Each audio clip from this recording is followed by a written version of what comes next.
Hello watch fans, birth year watches here. This time for you we have a 1970 Rolex Datejust Oyster Perpetual, all singing, all dancing. Now this isn't the standard, if you can have a standard Rolex, the 1601.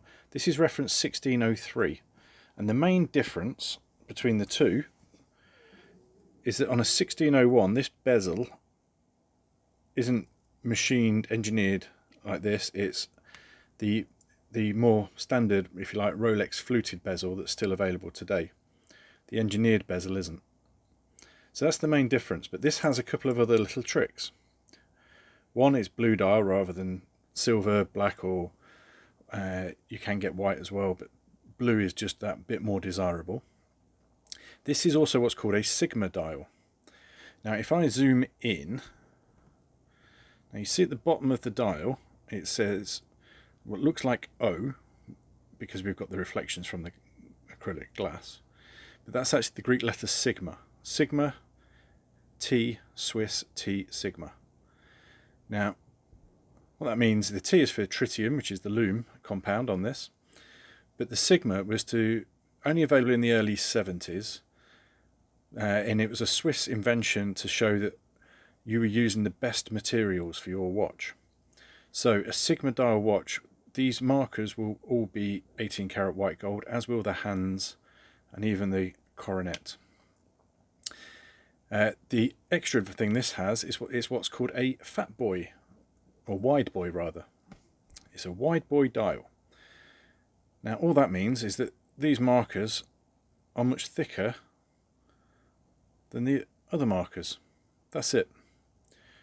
But they are seen to be a little more desirable, and that nice barrel shape with the facets cut on it, they do catch the light a bit more, so we can see why.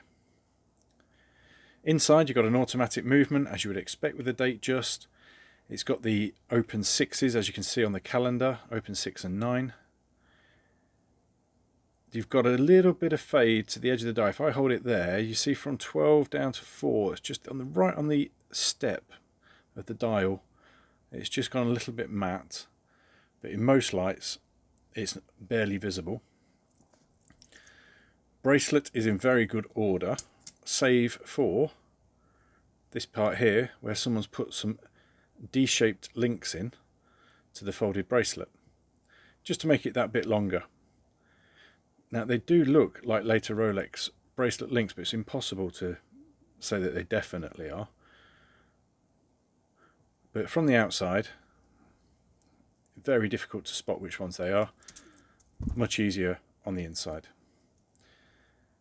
The bracelet is stamped for USA, so we know it was imported to the States, and it was imported, or the bracelet was made in 1971, so it was added to the watch, which is stamped for 1970 between the lugs and for 1970 on the inside of the case back. So a very nice example. Datejusts aren't rare. They've been around for 50-60 years. There's lots of them out there, but when you combine the rarer reference 1603 with the blue dial, with it being a Sigma dial, with it being a wide boy dial, it starts to add up to quite a scarce watch. This is available now at birthyearwatches.com, but we only have the one. Thanks for watching.